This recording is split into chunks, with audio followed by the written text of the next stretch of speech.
नमस्कार प्रियजनों, आप देख रहे हैं BHU पाठशाला। आप सभी का बहुत बहुत स्वागत है। क्लेम फॉर्म को लेके बहुत सारी इंक्वायरीज आ रही थी। क्लेम फॉर्म क्या होता है ऑलरेडी मैं बता चुका हूं कि जिनका पेमेंट रिपीट हो जाता है एंट्रेंस एग्जाम के बाद जब BHU में एडमिशन होता है, या किसी का कैंसिलेशन का पेमेंट रिटर्न कराना है, या किसी का 2 बार पेमेंट हो चुका है साइबर की प्रॉब्लम्स की वजह से, पेमेंट प्रॉब्लम की वजह से, तो ऐसे में क्लेम फॉर्म BHU के पोर्टल पे आता है। आपके पोर्टल पे आ चुका होगा, आपने उसे डाउनलोड भी करा होगा। अब मेरे को बहुत सारी इंक्वायरीज आ रही हैं कि सर क्लेम फॉर्म का लास्ट डेट कब है, साथ में कौन सा डॉक्यूमेंट्स लगाना है, और वो पेमेंट में जो आपका जो बैंक अकाउंट मांगा गया है वो अकाउंट कौन सा होगा, और ये पेमेंट हमें कब तक रिटर्न हो जाएगा। ठीक है। और कुछ बच्चे ये भी पूछ रहे थे कि सर क्या क्लेम फॉर्म को हम लोग ऑनलाइन सबमिट कर सकते हैं कि नहीं कर सकते हैं। तो इस वीडियो में हम लोग तमाम बातें डिस्कस करेंगे। चूँकि आज मैं BHU ऑफिस ही आया था आपके क्लेम फॉर्म को ही लेके पूरी इंक्वायरीज जो भी थी उसको पूछने। तो अभी मेरी बात को ध्यान से सुनो। और एक बात और है कि आप लोग चैनल को सब्सक्राइब कर लो, वीडियो को लाइक कर लो और इसको शेयर जरूर कर देना, जिससे कि जो बच्चे क्लेम फॉर्म फिलअप कर रहे हैं उनका पूरा जो एक फुल प्रोसीजर है उन्हें पता चल जाए। ठीक है। तो बहुत सारे लोग तो एडमिशन ले चुके होंगे, यहाँ से गुजरते भी होंगे, अच्छा लगता होगा। ठीक है। अब देखो मेरी बात ध्यान से सुनो। क्लेम फॉर्म को अपने पोर्टल से पहले डाउनलोड करो। ठीक है। क्लेम फॉर्म जो होता है वो 3 कारणों से भरे जाते हैं। एक मैंने जैसा बताया आपको कि कैंसिलेशन की वजह से, दूसरा एडजस्टमेंट की वजह से, और तीसरा 2 बार पेमेंट हो जाने की वजह से। आपका जो भी है, चाहे कैंसिलेशन का हो, चाहे पेमेंट आपका रिटर्न हो रहा हो, चाहे आपका 2 बार पेमेंट हो गया हो, जो भी है प्रोसीजर अपना देख लेना, उसमें टिक कर लेना, फिर उसका प्रिंट आउट निकाल लेना। जो एफिलेटेड के बच्चे हैं वो अपने प्रिंसिपल से उसे फॉरवर्ड करा के मेन फैकल्टी के उससे रिलेटेड फैकल्टी या डिपार्टमेंट में जमा करेंगे। जैसे कि अगर आप एफिलेटेड के आर्ट्स फैकल्टी में पढ़ते हो तो यहाँ मेन कैंपस के फैकल्टी ऑफ आर्ट्स में आके उसको सबमिट करोगे, लेकिन अपने प्रिंसिपल से उसे फॉरवर्ड कराने के बाद बाई हैंड लाके यहाँ पे सबमिट करोगे।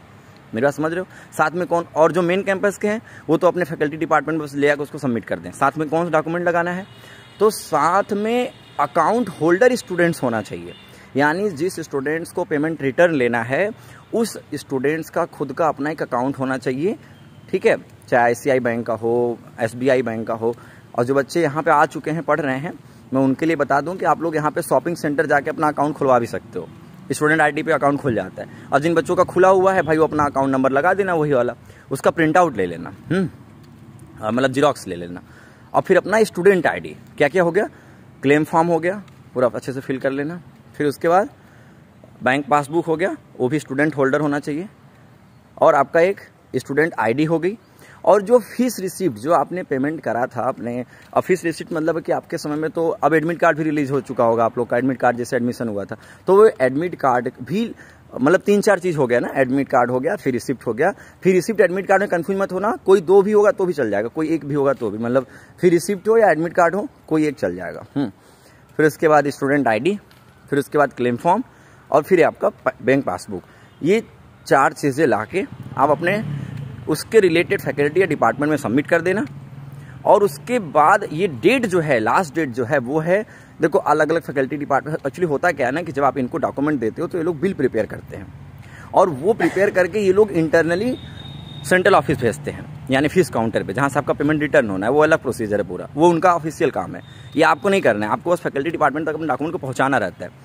तो ये इनके ऊपर है कि उसे कब तक ले जाएंगे, क्योंकि आपका पेमेंट आने में लगभग 2-2.5 महीना लग जाता है, कभी कभी 3 महीना भी लग जाता है। इस बार तो क्लेम फॉर्म ऑलरेडी लेट आया है, तो ये समझ लेना कि आप भर के छोड़ दो, पेमेंट बहुत लेट आएगा। तो आपका जो लास्ट डेट है वो लगभग, वैसे तो मैंने बात करी है तो 15 मई तक के जितने भी डॉक्यूमेंट आएंगे ये ले जाके सबमिट कर देंगे सेंट्रल ऑफिस में, यानी उसका बिल बन जाएगा। तो आप लोग 10 मई तक लगभग अपना कोशिश करो कि ऑफलाइन मोड में आके इनका यहाँ पे जमा कर दो। कितना मैंने बोला, 10 मई तक, बाकी 15 मई तक भी चलेगा। वैसे हर एक समस्याओं का जो समाधान है वो यहाँ के ऑफिस में है, एक बार आके बात कर लेना। लेट हो रहा है, ज़्यादा लेट हो जा रहा है तो मान लो कोई लड़का मेरा वीडियो 15 मई के बाद देख रहा है और उसको भी क्लेम फॉर्म भरना था, मान लो 16 मई को मेरा कोई वीडियो देखेगा, तो उनके लिए यही सजेशन है कि आप जितनी जल्दी हो सके यहाँ फैकल्टी में अपने ऑफिस में जाके काउंटर पे बात कर लेना। आई होप कि कुछ सोल्यूशन निकल जाए। ठीक है। तो क्लेम फॉर्म का पूरा जो ये डिटेलिंग है मैं बताया आपको, बहुत अच्छे से बताया। जो बच्चे इन फ्यूचर इस वीडियो को देखेंगे, भविष्य में देखेंगे, 22, 23, 24 में देखेंगे, उनके लिए यही है कि क्लेम फॉर्म जब भी आता है उसको प्रिंट आउट निकलवाना रहता है, साथ में 4 डॉक्यूमेंट लगाने रहते हैं और फिर उसको जाके जमा करना रहता है। बस इतना ही प्रोसीजर है। वीडियो को लाइक जरूर करिएगा, सब्सक्राइब करिए चैनल को, और मुस्कुराना बिल्कुल नहीं भूल रहे हैं। और और एक सजेशन यही है कि जिस एम से आए थे, एज अ सीनियर मैं सजेस्ट कर रहा हूँ, उसको नहीं भूलना है, पढ़ते उड़ते रहना, ठीक है। ये नहीं कि यही भूल गए क्या करने आए थे, मटर गश्ती करने के चक्कर में भूल जाते हैं लोग।